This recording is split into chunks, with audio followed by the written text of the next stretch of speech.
केंद्र सरकार की विश्वकर्मा योजना के तहत आईटीआई के लिए आवंटित हुई जमीन पर उर्दू भवन के मुद्दे को लेकर नीतीश राणे ने अपनी बात रखी है और कहा है कि ये तुष्टीकरण की राजनीति है। असं आहे की आता हायकोर्टच्या माध्यमातून जे मिहिरजीने आज सभागृहामध्ये सांगितलं, हायकोर्टची आज त्याच्यावर स्थगिती आहे।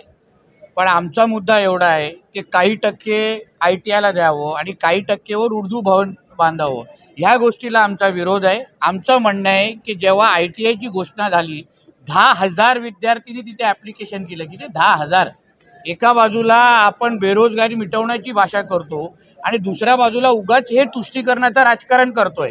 आता तुम्हाला मी माहिती अशी जी सभागृहामध्ये पण दिली, त्या पूर्ण परिसरामध्ये 12 उर्दू शाळा आहेत आणि जसं मिहिरजींनी सांगितलं 10 विद्यार्थी 20 विद्यार्थी 8 विद्यार्थी, जेव्हा एवढे उर्दू शाळा असून पण तिथे अगर तुम्हाला विद्यार्थी भेटत नाहीये तर तिथे तुम्हाला उर्दू भवन कशाला पाहिजे गोट्या घ्यायला।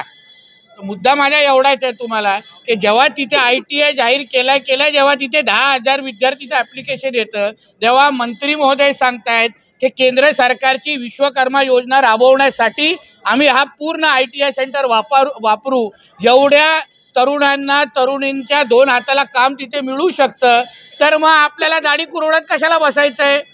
आणि मग तुम्हाला हे उर्दू भवन बांधायचं असेल तर बांधा ना, मातोश्री 2ची जागा आहे ना, तोडा तिथे आणि बांधून टाका ना तिथे। तसं पण तिथे धर्मांतर झालेलं आहे तिकडच्या राहणाऱ्या लोकांचं।